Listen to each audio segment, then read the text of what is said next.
একটু পিছাই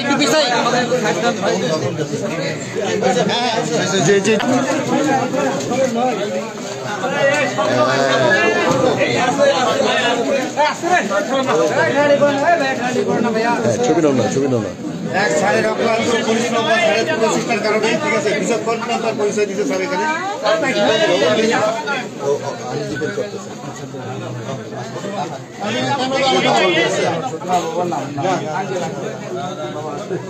আসলে আপনারা জানেন যে গত পরশু এই বাচ্চাটি হসপিটাল থেকে চুরি হয়ে গিয়েছিল।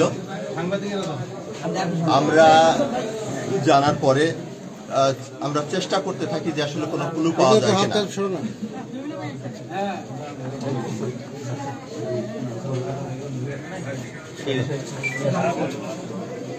তো আমরা পরবর্তী দিন অর্থাৎ গতকাল দুপুরের দিকে আমরা একটা ক্লু পাই। আমাদের এখানকার যে বাস কাউন্টার আছে, কাউন্টারের যিনি দায়িত্বে আছেন, যিনি ওখানে পরিচালনা করেন, তিনি পারভেজ নাম, পারভেজ, তিনি একটা ক্লু দেন আমাদের। তুমি আমার হাতে আস্তে আস্তে সেই ক্লুর ভিত্তিতে আমরা জানতে পারি যে গাজীপুরে চলে গিয়েছে বাচ্চাটি নিয়ে। আর যেহেতু আমরা অনেক দূরে, আমাদের জার্নি টাইম ওখানে যেতে প্রায় 7-8 ঘন্টা লাগবে যেতে, আমরা তাৎক্ষণিকভাবে র্যাবকে জানাই, আমরা গাজীপুর মেট্রোকে জানাই, গাজীপুর জেলাকে জানাই, ইভেন ময়মনসিংহ জেলাকে জানাই। এর ফলে আর আমরা পুলিশ হেডকোয়ার্টার্সের সহযোগিতা নিয়ে, এলআইসির সহযোগিতা নিয়ে, প্রযুক্তিগত যে বিষয়টি আছে আপনারা জানেন, এর প্রেক্ষিতে অপারেশন চলে। সন্ধ্যা 6টার দিকে একটা অপারেশন চলে গাজীপুর মেট্রোর ডিবি কর্তৃক। ওই অপারেশনটি যখন পরিচালনা করা হয় তার 20 মিনিট আগে ওরা ওখান থেকে বের হয় বাচ্চাদের নিয়ে। এর পরবর্তীতে শ্রীপুরের ভিতর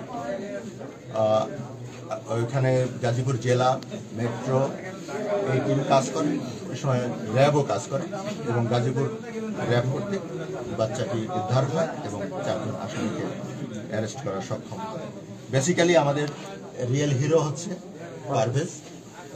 মূলত তার কারণেই আমরা ক্লুটি পেয়েছিলাম। এই ক্লু যদি না পাইতাম তাহলে উদ্ধার করা হয়তো খুবই কষ্টসাধ্য একটি বিষয় হতো। এই পারভেজের কারণে আমরা খুব দ্রুত আসলে বাচ্চাটিকে উদ্ধার করতে সক্ষম হয়েছে। আমরা শুকরিয়া আদায় করছি, আপনাদের প্রতি কৃতজ্ঞতা। আপনারা ভালো থাকবেন, ধন্যবাদ। আসামিদেরকে কি নিয়ে আসা হয়েছে? আসামিদেরকে আনা হয়েছে, আর আমরা বের করার চেষ্টা করব কারা কারা এর সাথে জড়িত। যথাযথভাবে আইনের আওতায় তাদেরকে আনা হবে। বাচ্চাটি কেন চুরি করা হয়েছিল, আসলে উদ্দেশ্য কি ছিল? এই বিষয়টি এখনো আমরা বলার মতো পর্যায়ে আসেনি, কারণ তাদের জিজ্ঞাসাবাদ করার সুযোগ হয়নি। মাত্র আসলো, আমরা জিজ্ঞাসাবাদ করব, তাহলে আমরা মোটিভও বুঝতে পারবো এবং কারা কারা জড়িত এবং এই চক্রটিকে আমরা খুঁজে বের করার চেষ্টা করব। আমি গত পরশু দিন 12:30 কি 1টা নাগাদ সে আমার কাউন্টারে আসে, সে টিকিট নেওয়ার পরে সে একাই এসে সে চলে যায়। পরবর্তীতে আমি গাড়ির টাইম ছিল আমার 7:10-এ, তো সে জাস্ট 7টার দিকে আসার পরে 7টা আসার আগে আমি তার একবার ফোন দিছি যে ম্যাডাম আপনি কোথায়? তো বলছে আমি 2-3 মিনিটের মধ্যে আপনার এখানে পৌঁছে যাবো। বলার পরে সে জাস্ট 7টার দিকেই আসে। তো আমাদের ঠাকুরগাঁ জেলার ভিতরে ভুল্লি থানা যে আছে, সেই জায়গায় আলু কলেজ স্টোরের জ্যাম লেগে থাকার কারণে ওই জায়গায় আমাদের গাড়িগুলো আটকে পড়ে, আধা ঘন্টা দেরি হয়। তো এর ভিতরে মহিলা যখন আমার কাছে সকালে টিকিট নিয়ে গেল, তখন সে একাই নিয়ে গেছে। রাতে যখন সে আসছে তখন তার কাছে একটা বাচ্চা দেখি। তো বাচ্চা দেখার পরে আমি ইফতার করে যখন আমার ফ্যান দিয়ে রাখছি, ঠান্ডার কারণে বাচ্চাটাকে নিয়ে সে ভিতরে ঢুকছিল না। আমি পরবর্তীতে ফ্যানটা অফ করে দেওয়ার পরে তাকে ভিতরে বলি, সে ভিতরে বসার পরে সে কিছুক্ষণ পরপরই আমাকে জিজ্ঞেস করে ভাই আমার গাড়ি কোথায়, বলছে আপু জ্যামের কারণে গাড়ি একটু ঢুকতে লেট হচ্ছে, একটু ওয়েট করেন গাড়ি আসবে। এই বলে সে কিছুক্ষণ বসে আছে, বসে থাকার পরে তার ভিতরে একটা অস্থিরতা কাজ করছে, কখন গাড়ি আসবে, সে কখন যাবে। তো এর ভিতরে বাচ্চাটাকে একটু মশা টশা যেন না ধরে, এই জন্য আমি আবার বললাম যে আপু সাইডে না বসে একটু সামনে এসে বসেন। পরে বলছে না, এটা আমার লক্ষ টাকার সম্পদ, এর উপরে তো মশা বসতে দেওয়া যাবে না। আমি তখন বলছি যে সবার বাচ্চা কাচ্চাই সব মা বাবার কাছেই কোটি টাকার সম্পদ, এটা তো আপনার কেন, আমার বাচ্চা কাচ্চা হইলো, আমার বাচ্চা কাচ্চা আমার কাছে কোটি টাকার সম্পদ। তখন সে হেসে বললো যে হ্যাঁ ভাই ঠিকই বলছে। এরপরে বলার পরে সে আমার বাস আসলো, বাসে উঠে চলে গেল। যাওয়ার পরে 7:45 যখন গাড়ি আসলো, আমি তাকে গাড়িতে উঠাই দিলাম, সে গাড়িতে চলে গেল। তো 9:30 নাগাদ আমি ফেসবুকে দেখলাম যে একটি বাচ্চা চুরি হয়েছে এবং তখন হাসপাতালে আমাদের গ্যাঞ্জাম চলতেছিল, রাস্তাঘাট ব্যারিকেড ছিল। তখন বাচ্চার কোনো ফুটেজ নেটে আমি পাইনি। তো সেহেরি যখন খাইতে উঠলাম তখন দেখি যে এই বাচ্চা সেই বাচ্চাই যাকে আমি আমার কাউন্টার থেকে পাঠাইছি। তো তখন একজনের কথা না বললেই নয়, আমাদের সাংবাদিক বকুল ভাইয়ের নাম্বার আমার কাছে ছিল। আমি অ্যাট ফার্স্ট বকুল ভাইকে নক করছি, আমাদের সময় টিভির সাংবাদিক। পরে বকুল ভাই আমাকে বললো যে আমি তোমার নাম্বারটা 2 জায়গায় দিচ্ছি, তুমি একটু কষ্ট করে ফোনগুলো রিসিভ করে তাদেরকে সহযোগিতা করবো। আমি বলছি অবশ্যই।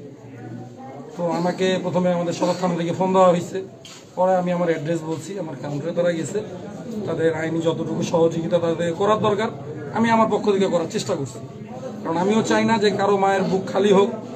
একজন মা, আমি কালকে রাতেও দেখছি তার কি পরিমাণ হাজারি, কি পরিমাণ কান্নাকাটি ছিল। তো আমার নিজের কাছেও খারাপ লাগছে যে আমি আমার জায়গা থেকে কিছু করতে পারতেছি না। আমার পক্ষ থেকে যতটুকু হেল্প করার দরকার ছিল আমি করার চেষ্টা করছি সর্বোচ্চ।